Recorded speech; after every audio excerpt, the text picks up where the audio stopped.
Assalomu alaykum. Xabar 24 kanali o'z ishini boshladi. Kanalimizda birinchi bo'lsangiz, podpisatsiya va qo'ng'iroqchani bosib qo'yishni unutmang. Bugun dasturimizda Yulduz Usmonovaning oilasi og'ir judolikka uchradi. O'zbekistonga kirib kelgan chang bo'ronini kosmosdan olingan surati e'lon qilindi. Vaziyat jiddiy. O'zbekiston havo ifloslanishi bo'yicha dunyoda yetakchi. Shavkat Mirziyoyev o'qituvchilar maoshi qachon $1000 bo'lishini aytdi. Qarshilik fronti qo'mondoni Hasibulla Panjshirdagi Tolibon harakati haqida gapirdi. Mirziyoyev O'zbekiston xalqiga sadoqat bilan xizmat qilishga qasamyod qildi. Vaziyat tobora keskin tus olmoqda. Shavkat Mirziyoyev qum bo'ronlari haqida. Endi esa shu va boshqa xabarlar tafsiloti bilan batafsil Xabar 24 kanalida kuzatib borishingiz mumkin. O'zbekistonga kirib kelgan chang bo'ronini kosmosdan olingan surati e'lon qilindi. Gidrometeorologik ilmiy tahlillar, ob-havo prognozlari, tadqiqotlar, ma'ruzalar kanali Qozog'iston va O'zbekistonning 5-noyabr kunining yarmida sun'iy yo'ldoshdan olingan suratini e'lon qildi. Xabarda aytilishicha, chang g'ubor hodisasi bilan bog'liq xiralik Qozog'istonning janubiy viloyatlari, Tojikistonning qo'shni So'g'd, Toshkent, Sirdaryo qismi, Jizzax hamda Farg'ona vodiy viloyatlari atmosferasini bulut misol qoplab olgan va Surxondaryo viloyati osmonida ham biroz xiralik mavjud. Vaziyat jiddiy. O'zbekiston havo ifloslanishi bo'yicha dunyoda yetakchi. AQShning Toshkentdagi elchixonasida o'rnatilgan havoning ifloslanishini aniqlash datchiklari hozirda Toshkent havosi dunyodagi eng xavfli havo ekanligini, O'zbekistonning o'zi esa havo ifloslanishi bo'yicha birinchi o'rinda ekanligini ko'rsatmoqda.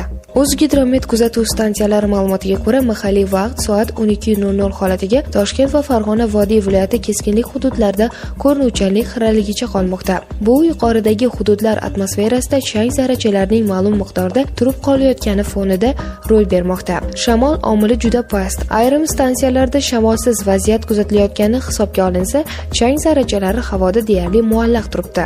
Darvoqe, Toshkent va Farg'ona vodiy viloyatlari tog'li stansiyalarida xiralik yo'q. 5-noyabr kuni tog'li stansiyalarida ham xiralik bor edi. 6-noyabrdan boshlab Toshkent va Farg'ona vodiy viloyatlari atmosferasidagi 2-2,5 kilometr balandlikka ega chang bulut oqimi ancha bosilayotgani, hozirgi chang bulut oqimining yuqori chegarasiga 2-kilometrdan ancha pasayganligini anglatadi. Bu hozirgi holatda shamol omilining o'ta pastligi hisobiga tekislik hududlarida havodagi chang miqdorining biroz ortishiga olib keladi.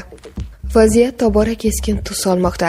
Shavkat Mirziyoyev qum bo'ronlari haqida. Bugun 6-noyabr Shavkat Mirziyoyev O'zbekiston Respublikasi prezidenti lavozimiga kirishdi va qasamyod qildi. Ma'ruza davomida Mirziyoyev Toshkent shahrida kuzatilayotgan qum bo'roniga to'xtalib o'tdi.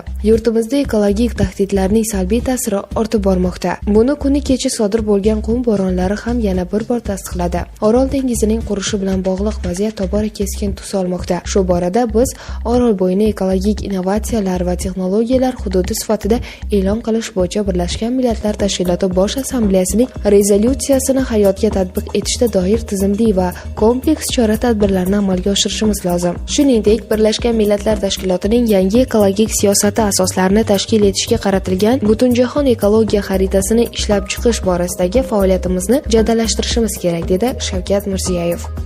Qarshilik fronti qo'mondoni Hasibulla Panjshirdagi Tolibon harakati haqida gapirdi. Afg'onistondagi Qarshilik frontining qo'mondoni Hasibulla hokimiyat tepasida turgan Tolibon harakati haqida gapirib berdi. Bu haqda tegishli manba xabar qilmoqda. Biz Tolibonga bu yerda sizlar bizning xalqimizga, Panjshir va shimol aholisiga qarshi jinoyat qilsanglar deya aytmoqchimiz. Chunki har kuni qishloqlardan Tolibon o'g'illarimizni kaltakladi. Toliblar o'q uzdi.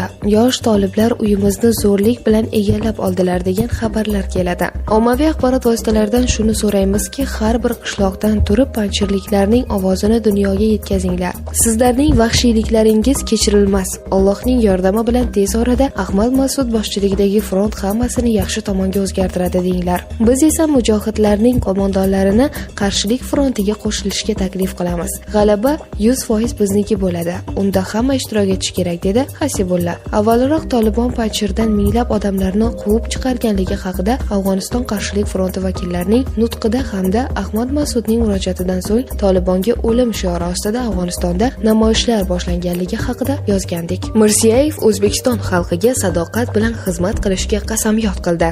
O'zbekiston xalqiga sadoqat bilan xizmat qilishga, respublikaning konstitutsiyasi va qonunlariga qat'iy rioya etishga, fuqarolarning huquqlari va erkinliklariga kafolat berishga, O'zbekiston Respublikasi Prezidenti zimmasida yuklatilgan vazifalarni vijdonan bajarishga tantanali qasamyod qilaman, dedi Shavkat Mirziyoyev. Shavkat Mirziyoyev o'qituvchilar maoshi qachon $1000 bo'lishini aytdi. 2025-yilga borib oliy toifali o'qituvchilarning maoshi $1000 ga yetkaziladi. Xuddi shuningdek, oliy toifali shifokorlar oyligi ham $1000 ga yetkaziladi. Bu haqda O'zbekiston Prezidenti Shavkat Mirziyoyev Oliy Majlis Senati va Qonunchilik palatasining qo'shma majlisidagi nutqida aytib o'tdi. Yurtimizda 3-Renessans poydevori barpo etish uchun bizga zamonaviy ilm va yana bir bor ilm, tarbiya va yana bir bor tarbiya kerak. Bugungi va ertangi kunimizni, yoshlarimiz taqdirini hal qiladigan yuksak malakali muallim va murabbiylar, professor, o'qituvchilar, haqiqiy ziyolilar kerak. Ochiq aytish lozim, biz bu zahmatkash fidoyi insonlar oldida hali qarzdormiz. Shu boisdan ham qanchalik qiyin bo'lmasin, o'qituvchilar mehnatini munosib rag'batlantirish uchun bor kuch va imkoniyatlarimizni safarbar etamiz. 2025-yilga borib oliy toifali o'qituvchilarning oylik maoshini ekvivalent hisobida $1000 ga yetkazish choralari ko'riladi. Bu borada avvalo bog'cha tizimini maktab ta'limi bilan uyg'unlashtirish orqali bolalarimizni maktabga tayyorlash sifatini yanada yaxshilaymiz, dedi Shavkat Mirziyoyev. Davlat rahbari mamlakatning hamma hududlarida o'nlab yangi maktabgacha ta'lim muassasalari barpo etilishini ham ta'kidladi. Barcha bog'chalar har yili 2 million nusxadagi zamonaviy o'quv adabiyotlari bilan ta'minlab boriladi. Bog'cha xodimlarining professional tayyorgarligi va mahoratini oshirib borish g'oyat muhim ahamiyatga ega. Shu maqsadga tizimdagi 160 ming nafardan ziyod pedagog kadrlarning malakasini oshiriladi, dedi Shavkat Mirziyoyev. Qayd etilishicha, bolalar soni o'sib borayotganligini inobatga olib, yangi maktablar qurish, mavjudlarning moddiy-texnik bazasini mustahkamlashga, sohaning barcha bosqichlari o'rtasida uzviylikni ta'minlashga qaratilgan milliy ta'lim dasturi ishlab chiqariladi. Maktabgacha ta'limdagi qamrov darajasini hozirgi 62% dan kamida 80% ga, oliy tizimida esa 50% ga yetkazib, maktablarda ta'lim-tarbiya sifati va darajasini oshirishga biz birlamchi vazifa deb qaraymiz. Yangi oliy ta'lim muassasalarini tashkil etish bilan birga, talabalarni turar joy bilan ta'minlash bo'yicha boshlagan ishlarimizni jadal davom ettiramiz, deya ta'kidladi Prezident. Davlat rahbari aholi salomatligini ta'minlash bundan buyon ham bosh vazifa bo'lib qolishini urg'ulab, shunday dedi. Ushbu sohaga yo'naltirilgan mablag'larni 2 barobar oshirish, jumladan kelgusi 5 yilda oliy toifali shifokorlar maoshini ekvivalent hisobida $1000 ga yetkazish mo'ljallanmoqda. Yulduz Usmonovaning oilasi og'ir judolikka uchradi. O'zbekiston xalq artisti Yulduz Usmonova oilasi og'ir judolikka uchradi. Xonandaning onasi Rahimaya Usmonova bugun 6-noyabr kuni 95 yoshida vafot etdi. Marhuma ertaga 7-noyabr kuni o'zi tug'ilib o'sgan Marg'ilon shahriga dafn etiladi.